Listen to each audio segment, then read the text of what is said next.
בוקר טוב, שבוע טוב.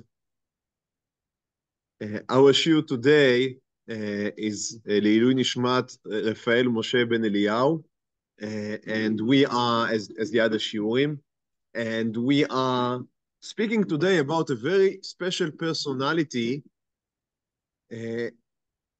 for many reasons.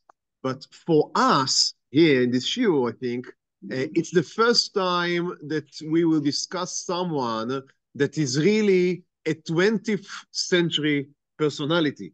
Even that we already spoke about people that lived through the mark, if you want, of the 1900s, but most of their activity and the importance of their activity was before. Here we speak about someone that while he was born in 1848, he passed away at 1932, and a bulk of his activity and a very important part of his activity was in the 20th century and has really shaped the landscape of orthodoxy here in Eretz Yisrael as we know it. And this figure is Rav Yosef Chaim Sonnenfeld, was not born as Rav Yosef Chaim Sonnenfeld, he was not born as a Rav, as can be assumed, but also as not as Yosef. As with the case with many others, the name Yosef was added later because of an illness that he had. So he was born as Chaim. And the Maharil Diskin, who is a figure later in this shiur, had instructed to add to him the name Yosef. So Chaim is life, and Yosef Chaim is adding life. So that's when he was sick in the middle of his life, and Baruch Hashem, this bracha worked, and from there on he was called Yosef Chaim. So Rav Yosef Chaim Sonnenfeld was born, as I said, in 1848 in Verben, in what was back then it was part of Hungary, part of Hungaria. So in a place called Verba or Verben, we already spoke about it when you spoke, if I remember correctly, about the Aderet, David Eliyahu Teomim, I think, and that is near Freshburg. That is the big yeshiva of the Khatam Sofer.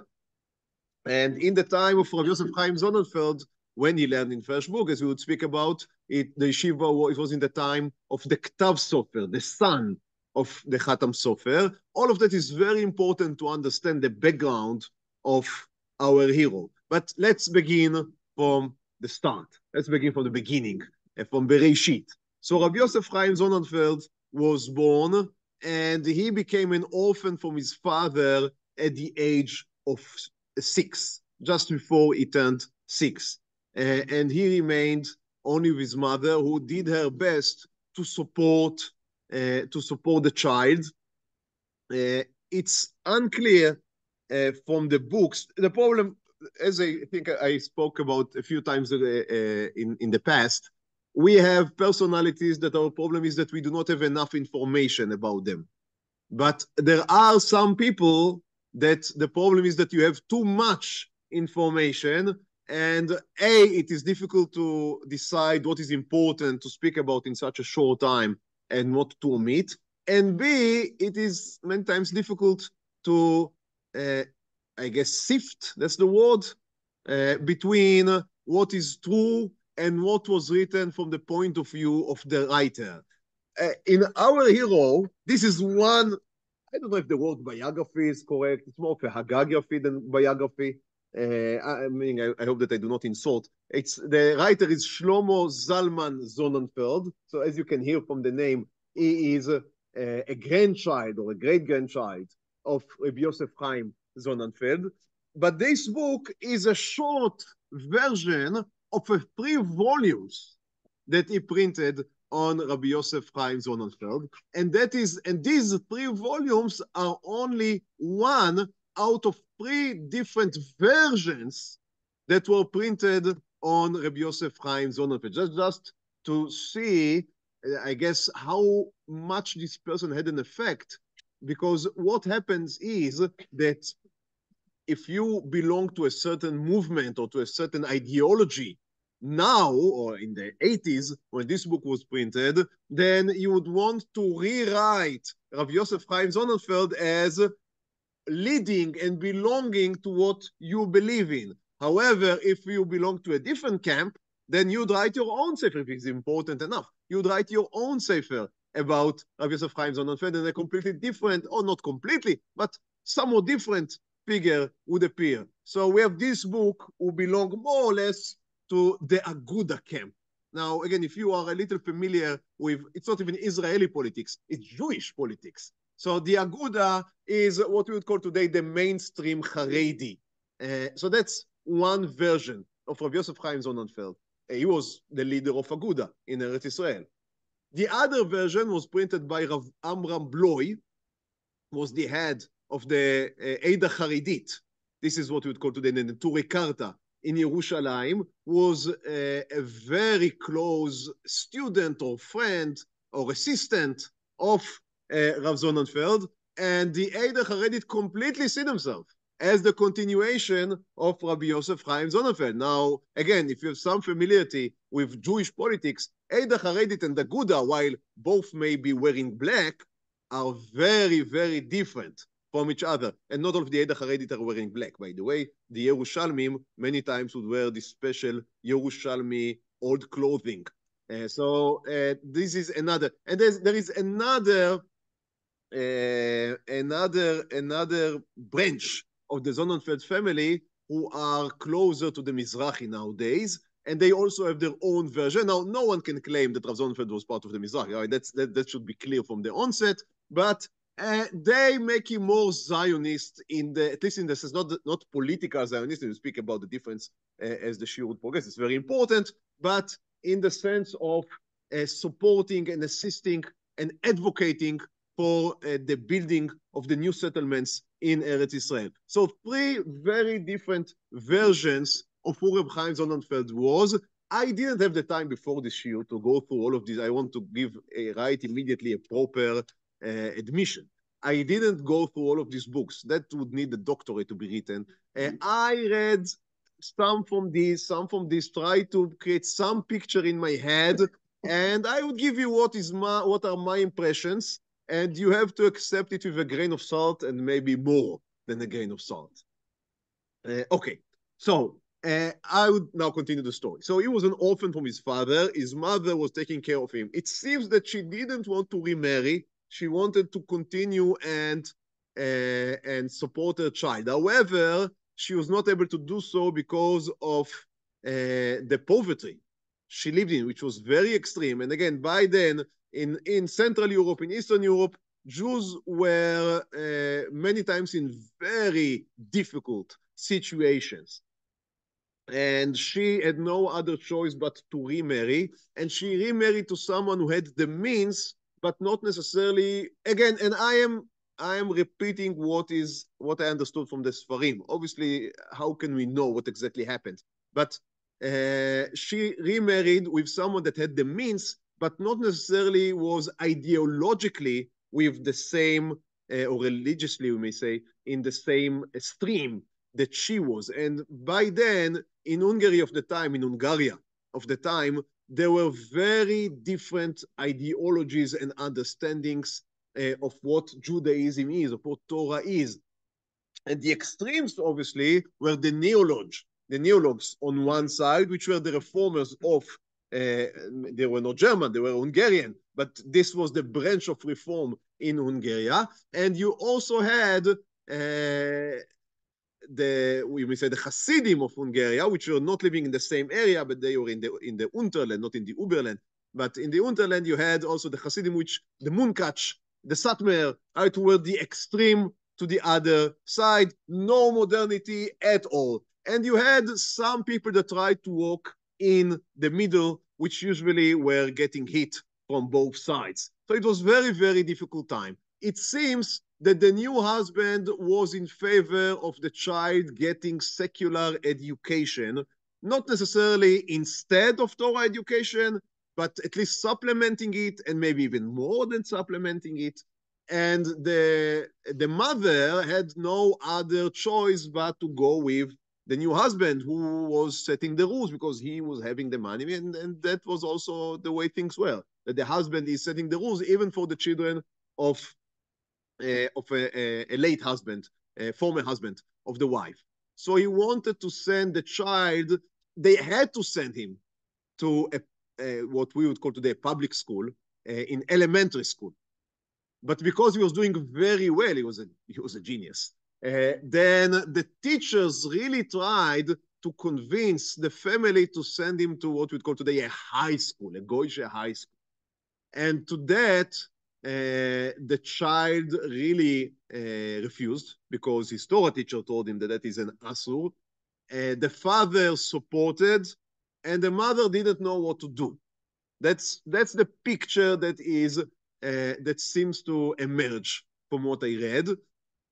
And I think the reason why I speak about it a little at length, because I think that this is a very interesting window into what would happen later in his life, because he had to make a choice in a very young age, about 9 or 10. Who are you going to be? Usually children do not have to take the decisions because the parents are making these decisions for them.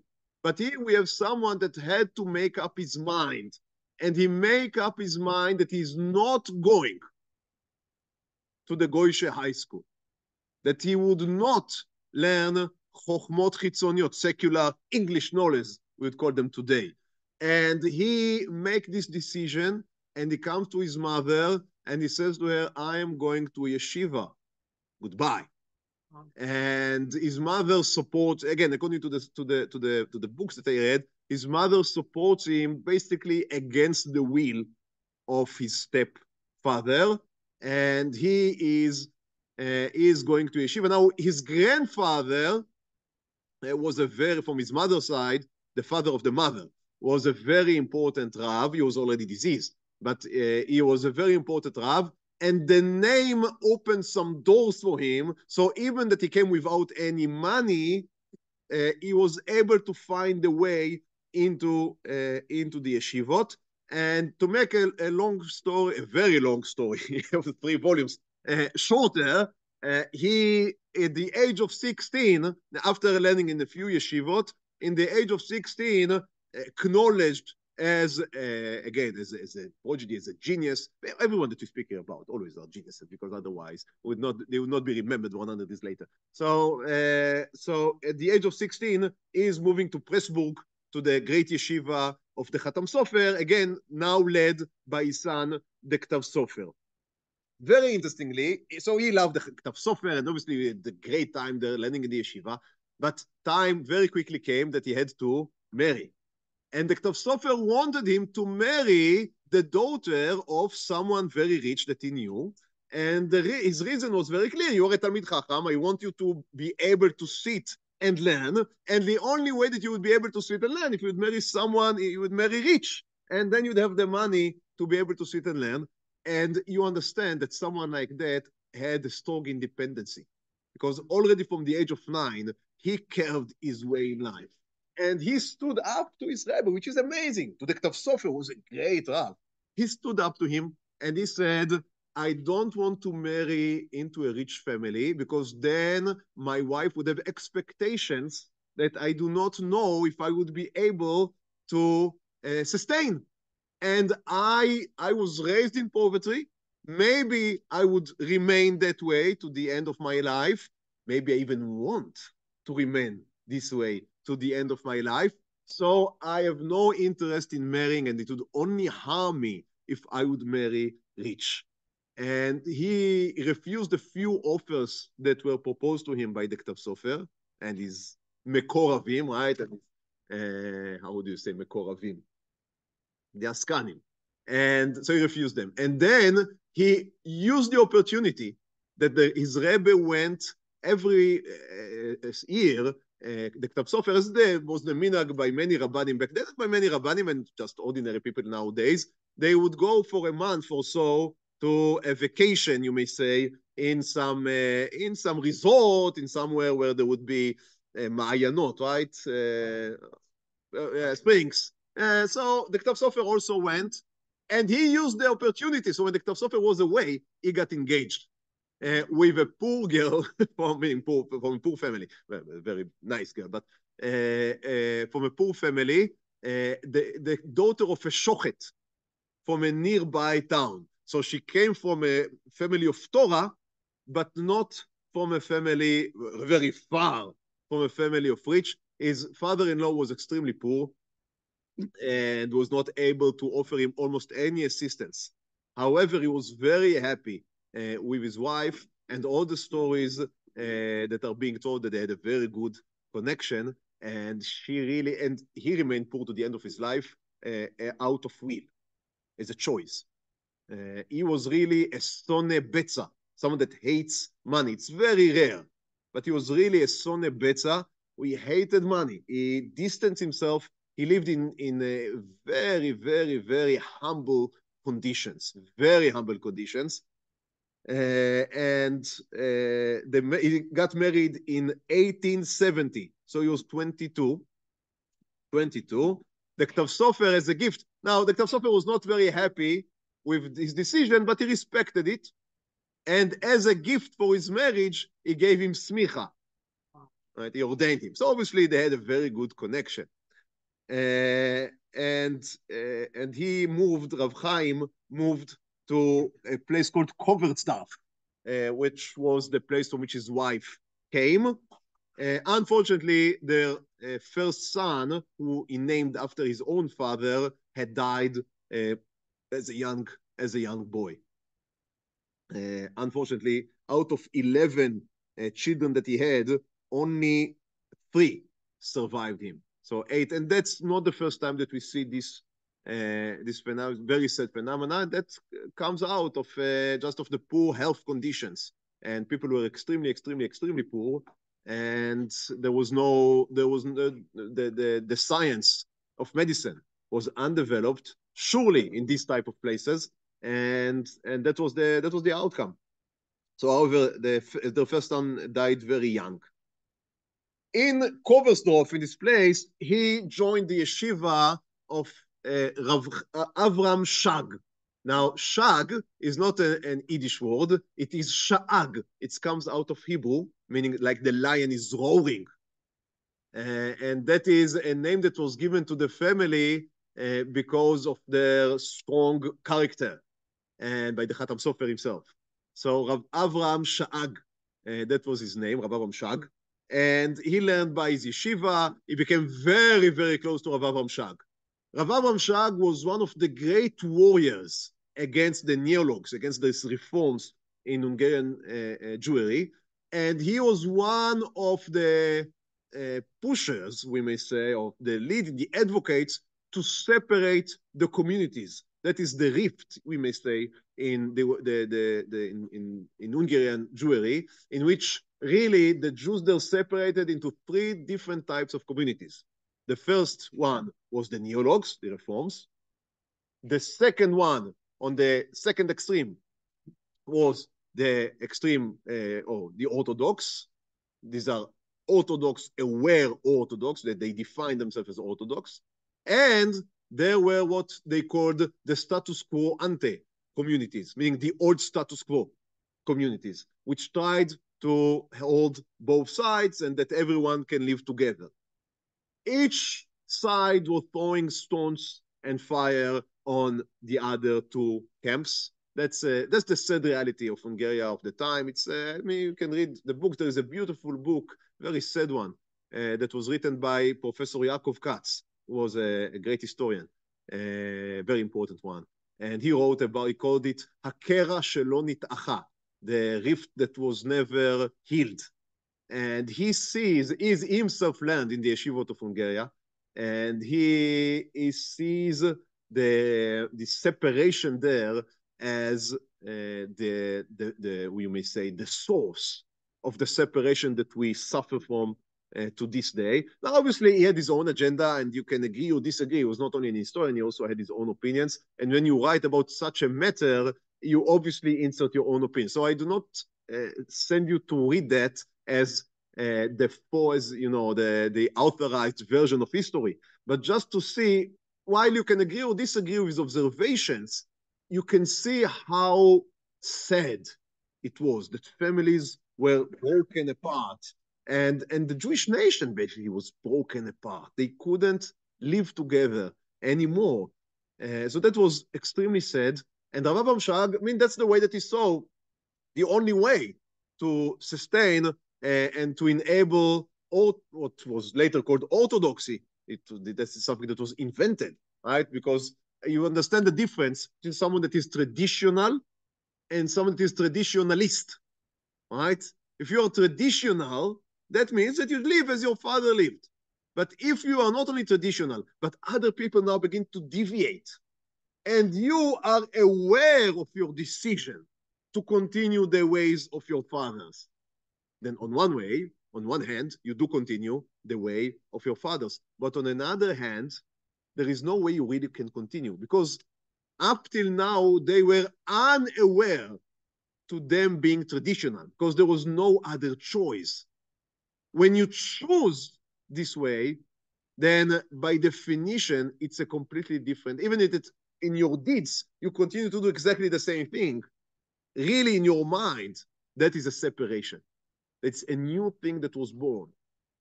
Because now you are aware that there are other choices and that you are choosing one option out of the many. It also requires you to create walls in order to defend, because now that there are other choices, you need to defend your children, you defend the new generation and make sure that they are staying on the right path, now that there are other paths as well. So that was a complete change. You want to stay the same. And really, you are, in your mind, you're staying the same. But the truth is that you need to create a whole new way of life. And that was the birth of what we call today orthodoxy. And it doesn't matter if it is old orthodoxy or modern orthodoxy or however you would call it. You cannot see it as a mere natural continuation of the old. It's something new. At the age of 70-something, Rav Avram Shag had enough of the wars, and he did manage wars in Hungary, and he decides that he would now make Aliyah to Yerushalayim, to Eretz Israel, and with him, he takes his close student, our hero, Rav Yosef, again, Rav Chaim Zonnenfeld. So Rav Chaim Zonnenfeld is making Aliyah with his wife, and they take a resident in the old city, in the old city, and they become part. We have to understand that back then the Jews in Yerushalayim were divided.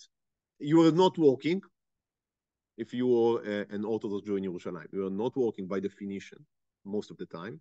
You were learning. Beautiful. How would you live? So there were chalukah money, there was support money, tzedakah money coming in from Chutz La'aretz. How the money was given, divided, you belonged to the koilel of the place you came from. So there was a koilel Hungaria, there was a koilel Poilin, there was a koilel Lita, and the Jews would send money to the koilel of their land, and then you would get the money from your origin place. It's called the Shitat HaChalukah, right? The method of dividing money. And as you can assume, that was an open to corruption, a door to corruption, because the money was flowing in, and who would decide who would get how, and it was very problematic. So they join, him and his rabbi are joining the Hungarian koilel. However, 2 years later, Rav Shag and his wife passed away. There was a disaster because they left, I mean, in Erev Shabbat, it seems that they were trying to leave their oven heated. So they would A, have a hot plate for Shabbat, and B, the apartment would be heated for Shabbat. But something was not managed right, and all the apartments were very, very small, and they suffocated from smoke, from gas. Excuse me, it's a good question. At 1873, yeah, 10,000, more or less. So Rav Sonnenfeld was pretty young back then. So 1873, so to speak, he was 25. So he was 25. And he heard on Leil Shabbat that his rabbi is there is something happening. And he tried to knock on the door, but no one opened. So he jumped over the roof or something like that in order to try and see if he can save him. And in the process, I don't know how you say it in English, he got a kile. He broke his hernia. Thank you. And that's something that he carried throughout the rest of his life. He was not able to save his rabbi, he was able to save his wife. The wife of his rabbi was saved, but Rav Shag was niftar. And Rav Zonnenfeld decided that he would remain in Yerushalayim. And he was, I don't know if the right word is loved, but everyone had faith in him. He was very much trusted by everyone. Why? Because as I said earlier, they all knew that he hates money. And if someone hates money, you know that you can trust him.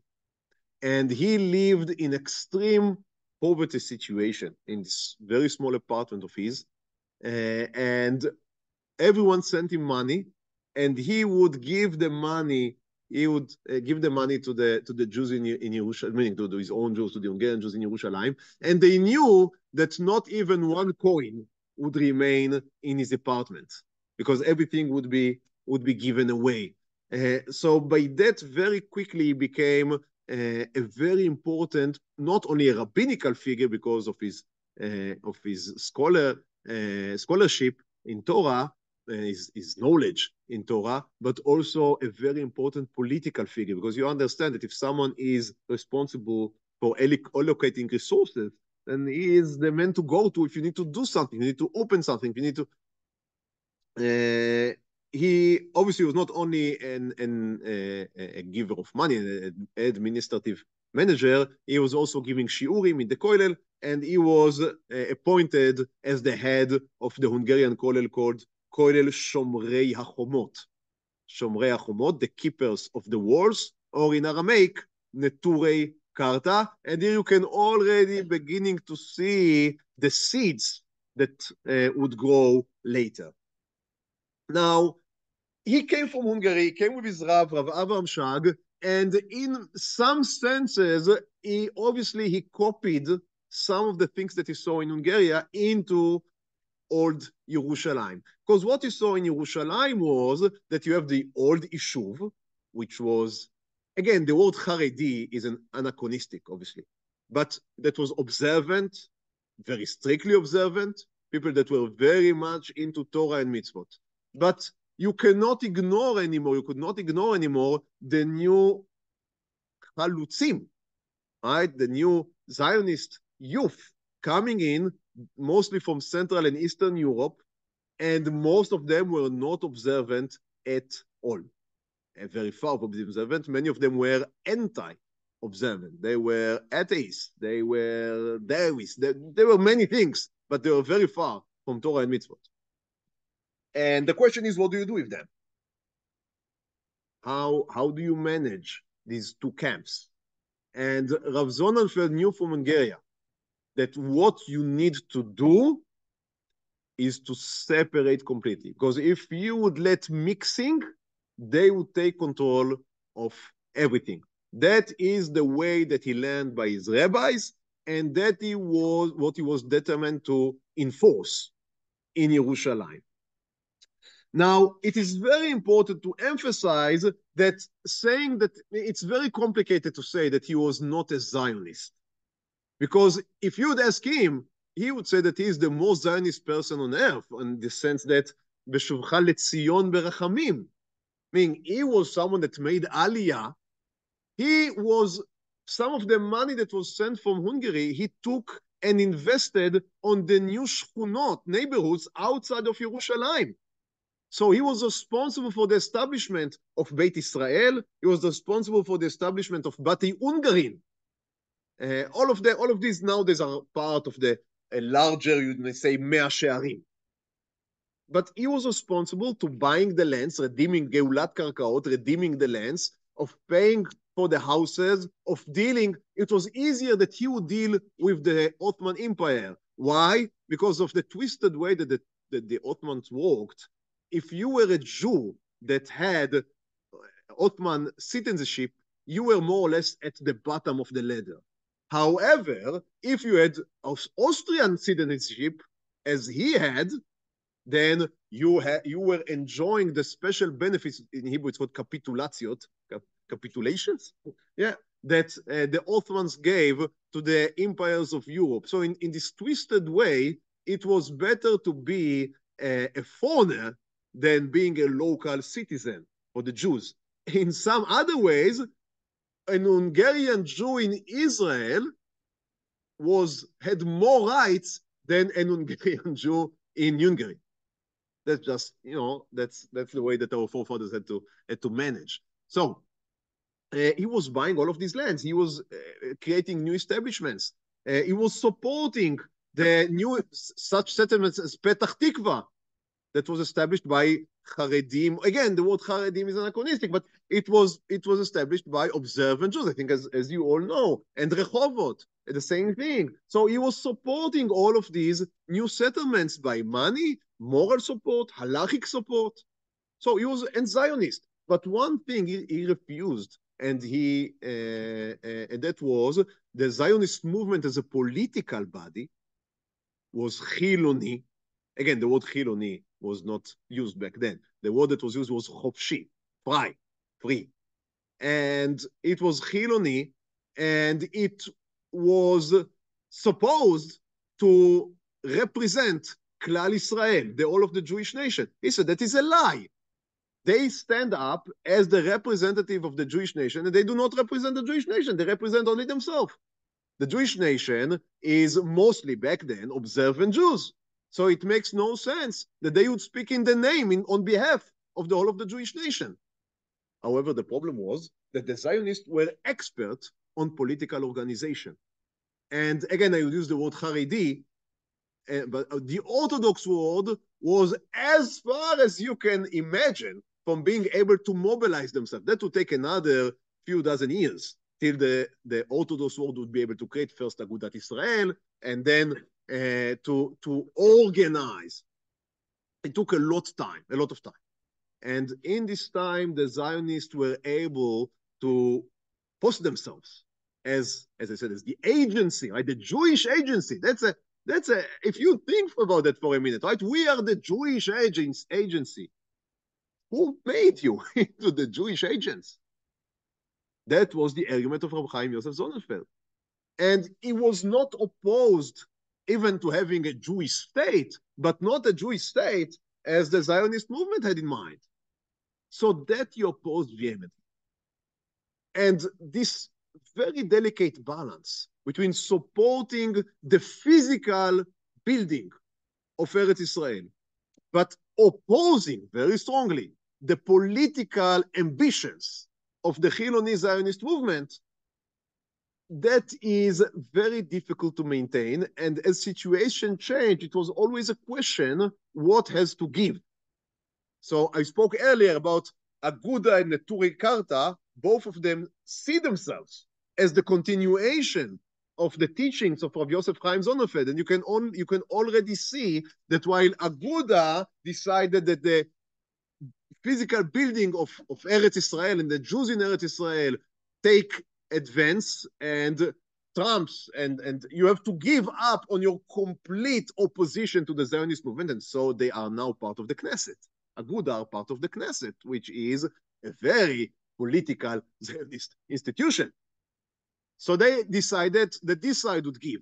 Neturi Karta decided that the physical building of the state has to give, and if there is no other way, it is better to enclose yourself in Mea Shearim and not to be part of the Jewish state. But both can see themselves legitimately as the continuation of Rabbi Yosef Chaim Sonnenfeld. In 1809, Rav Shmuel Salant, we have already, yes? 1909, thank you. 1909, Rav Shmuel Salant, who we already mentioned, was the old Rav of Yerushalayim, that the Aderet was brought in order to replace, but the Aderet was niftar before Rav Shmuel Salant himself. So Rav Shmuel was niftar in 1908. 1908. Tafresh Samech Chet. 1908. And the old settlement, the Yishuv Hayashan in Yerushalayim, were not able to choose a new Rav. Why? Because they were divided to these different sects. And that was a very bitter mistake for them. In hindsight, it's very clear it's very easy to see it, because that meant that there was no clear leadership when First World War I erupted. So when everything was on the move, everything was failing, there was no tzedakah coming in because there was a war waging. So money was given, most of the support was coming from the American tzedakah, הוועד המרכזי לצדקה, the Central Relief Fund, the Central Relief Fund, thank you. The Central Relief Fund coming from America, and because there was no clear leadership to the old Yishuv, the people that were able to put their hand on the pipe were the Zionists. So although in Yerushalayim, very clearly, the majority of the Jews were from the Yishuv Hayashan. But the people now giving the money to the institutions were the Zionists. And the people speaking with the British that conquered Eretz Yisrael were the Zionists. And because they were organized, you have who to speak with. With the old Yishuv, you have no one personality that you could speak with. So that created a situation in which the Zionists now were in control. When the British entered, when Allenby entered into Yerushalayim at 1917, then it was very clear, it was after the Balfour Declaration, it was very clear that the Zionists are the element that is in control, and all the Yishuv Yashan were in defense.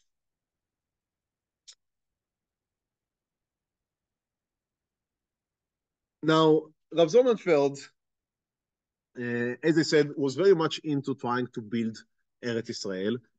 Before World War I, in 1913, he went to something that was called Masa HaMoshavot, the journey of the new establishments in Eretz Yisrael. He joined hands with Rav Kook, that back then was in Yafo. Rav Kook represented the new Yishuv, Yishuv HaChadash. He was not part of the Zionist movement, Rav Kook. It's very important to emphasize that, but he was obviously a friend of many of the leaders of the Zionist movement, and he believed that they represent the new stage in Jewish history and as a new step towards the Geulah, the final redemption. And he joined, so both of them joined hands, and they went into a journey through the new kibbutzim and the new moshavot, a month journey. There are many stories from this journey. It's a fascinating, lot was written about it. By the way, in this book, almost no page is dedicated to this journey. Very interesting. But we have many other testimonies. We do not need this book specifically. So a lot was written on the subject. And it is very clear that Rav Sonnenfeld went out to this journey to see if there is any chance not to separate the communities. So that was like a final attempt for him to see if he can be mekarev the Chilonim, the Chalutzim. But after a month going between the Moshavot and meeting with the Mechanchim, with the educators of the new generation, and seeing the way that halacha was, saying halacha was not kept is it's an understatement of the other statements. No, Torah was abandoned. That is in most of the places. Now Rav Kook was trying to dance with them, and they made promises to him that they would kosher the kitchens, etc. Shabbat would be kept in this or other way. But it was very clear that they are very far from being religious in most of these places, and they are very far from Torah. And the teachers were the most strong element against the rabbis, while other people may have kept some minhagim or some sentiments towards the old religion. The mechanchim were mostly maskilim, they were enlightened, they were atheists, and they would teach the children without letting any traditional Torah in. That was very, very clear, and it was the kibbutzim. And Rav Kook saw that, and he saw the positive, he saw what can be done, and Rav Sonnenfeld saw that, and he said, it is lost. What we need to do now is to establish high walls and try to defend ourselves. That was already in 1913, and after the British conquest of Eretz Israel, it became clear to him that there is no other choice but to separate, just as his rabbi did in Hungary, that they separated themselves politically from the reform. So he needs to do now in Eretz Israel and separate himself from the Zionist movement. He said it is improper that the British see only the Zionists as the representatives of the Jewish settlement in Eretz Israel. It is just not correct. The Jewish, as I said earlier, the Jewish people is very, very wide. Most of it is observant, at least that's what they believed at the time. It's very difficult to ascertain, but that's what they believed in the time. Most of them are observant. And there is no reason why the British government would only refer to the Zionists. He also tried to create contacts with the Arab leaders because he believed that the problems we are having and we began to have in his times with the Arabs are stemming out of the political ambitions of the secular Zionists. But if the Arab would know that while we do want to build Eretz Israel, but we do not want to have a political entity, then they would not oppose the entrance of Jews into Eretz Israel. Now, again, we can argue or disagree. It doesn't matter right now what history had taught us later, but that's what he believed, and it's very difficult to know because history just didn't go this way, right? Because the Zionist movement was successful, I think, Baruch Hashem, in creating the Jewish state, and therefore, nowadays we are in a war with a large part of the Arab world. Rav Sonnenfeld believed, and some of the people that see themselves as continuing his legacy think to this day, that if only they would give up on the political ambition, then the Arabs would accept them here. Now again, true or untrue, I leave it to your decision. But that's how he saw things, to the extent that he went to a meeting with Amir, then his name was, yes, Amir Hussein and his father, excuse me, Amir Abdallah and his father Amir Hussein, king of Hijaz. Now the British had decided they would give the eastern side of the Jordan, as you all know, to this Hashemic tribe that supported them in the First World War, although they were not part in any way of the area, but they tried first to give them Syria, it didn't work, so they gave them Jordan. That's, again, that is not, that worked to a degree. And to this day, they are the family that ruled Jordan, as you all know. Now, he tried to he didn't only try, he did meet with them in order to try and tell them, you know, we are different Jews, we have our own agenda. So he really tried to create a political movement that would compete with the Zionist movement. However, this attempt failed, as we all know. Part of its failure was because of the murder of Yaakov Israel Dehan. Who was Yaakov Israel Dehan? That's a fascinating and very complicated story by itself. I would only telegraph it here, and if someone wants, you can just Google the name Yaakov Israel Dehan. He was a Jew that was born in Holland, more or less to an assimilating family, and he became very knowledgeable. He became a doctorate of law, and then he was, you can say that he was Choser B'Tshuva. In the beginning, he was part of the Mizrahi in Holland. He was sent from Holland to Eretz Israel as a member of the Mizrahi here to Eretz Israel in order to help the Jews and the settlements in Eretz Israel. Here he became disillusioned because he saw that there is some corruption in the Zionist movement, and then he met with Rabbi Yosef Chaim Sonnenfeld. As I said, Rabbi Yosef Chaim Sonnenfeld was a model for yashrut, for honesty, for not taking money from anyone for anything. And Yaakov Israel the Han saw that, and he was captured by the force of the personality of Yosef Chaim Sonnenfeld.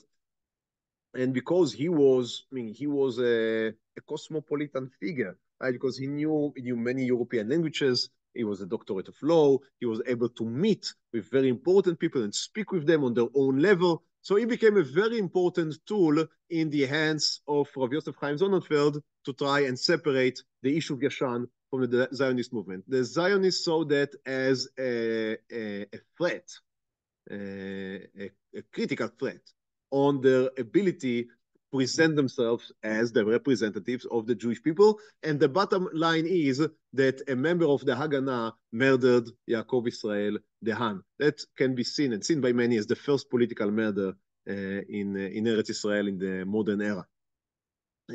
So again, you can understand the story is much, much, much more complicated than the way I presented it here. But I think the facts that I gave here are undisputed. There are many, many other things around it that are disputed. But the facts I gave here, I think, are undisputed. And this murder, in some ways, had demonstrated to what would later become the Eida Haredit that they would not be able to compete with the Zionists on resources and on creating a different Tnu'ah movement that would really represent the issue of Yashan. And from there on, they only tried to defend what they have, meaning try to keep their own schools without secular education, try to keep themselves alive. They didn't try anymore to create a competition to the Zionist movement. And in this sense, you may say that the murder was successful.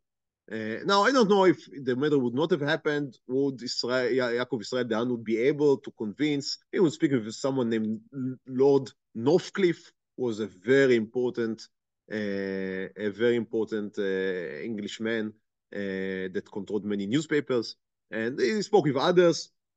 Again, they saw him as a traitor because he was working against the Zionist movement. He was trying to, in the Zionist view, he was trying to nullify the Balfour Declaration. They said very strongly that that's not what they are seeking. They only seek to be acknowledged as a separate political entity. Again, it's very difficult to know. Even back then it was difficult, and certainly nowadays it is difficult to know the truth. He refused to be given any formal recognition. They tried, the Jews of Yerushalayim tried to make him into the Rav of Yerushalayim. He refused because of his humbleness, and he didn't want to take any money. However, when Rav Kook was invited to become the Rav Rashi of Yerushalayim and all of Eretz Israel, Rav Zonnenfeld, who appreciated Rav Kook, you remember that he went with him to this whole journey of a month, and he always called him the Rav of Yafo. But he continued to call him the Rav of Yafo even after Rav Kook came to Yerushalayim, because he knew that Rav Kook is friends with the Zionist movement, and he opposed what Rav Kook was trying to do, which was to create the Rabbanu, the chief rabbinate, as part of the Zionist enterprise. You talked about Mr. Carter. Mm-hmm. Is that part of him, the story? They see themselves as continuing him. So the guys who now go to... They say, as he met with Amir Hussein, so we meet with the king of Jordan. However, the people that do not meet anymore with these Arab leaders say he met with them because it was before there was a Jewish state and the war. When he met with these Arab leaders, there was no war. They were not murdering Jews. It was even before Tafresh Peitet. It was before 1929, right? And nowadays, if you meet with them, you are supporting murder. Yeah, so that's but as I said, it's always very, very difficult to tell how someone that lived even just 60 years ago, what would he say about the situation? And clearly, if we speak about someone that lived 100 years ago and things have changed so dramatically, so the Aguda see themselves as continuing his line, but also Neturei Karta, and even the people that meet with nowadays with Iran and this type of things would see themselves also as continuing him. And who knows what he would have decided if he would have lived to now. So only on 1920, when Rav Kook was declared as the chief rabbi, then he agreed to accept upon himself the title of the Rav of Yerushalayim. And that is in order, again, to oppose, not Rav Kook personally, but what Rav Kook represented, which was, as I said, the Zionization of the rabbinate. But that was what was happening, because Rav Kook had an office that was paid for by the Zionist movement. And Rav Sonnenfeld argued that if you are being paid by the Zionist movement, then your decisions, if you'd want or not, would have to be shaped so they would be comfortable with them. And to a sense, obviously, it is correct. But Rav Kook thought that that's the way to go forward. And Rav Sonnenfeld disagreed. And that created... now, again, between themselves, they were able to keep it ideologically and not personally. But between their students and their followers, there was no such a thing. And it became extremely, extremely, extremely personal. And insults were, insults again, it's an understatement, were exchanged between the sides. And this is something that, we do not speak here about old politics anymore. What we speak here is current situation to a great degree. He did not wrote too much. Almost all that you have from him is from writings that were published only in recent years, to a degree. That is a responsa. So these are true that he wrote, but as I said, you can see it's not only a new book because it's a new edition. It's a new book because they collected the writings. It's very interesting that most of the printing that is being done nowadays to his manuscripts is by the Mizrahi, you may say, side branch of his family. So it's just an interesting fact. You can also find some videos on YouTube about him that were also done by this Machon institution that is Mizrahi offspring established, which is, again, show you the complexity and the richness of the man that so many people can find themselves as holding to his ways. So I would like to finish our learning, I would like to learn with you one tshuva that he wrote.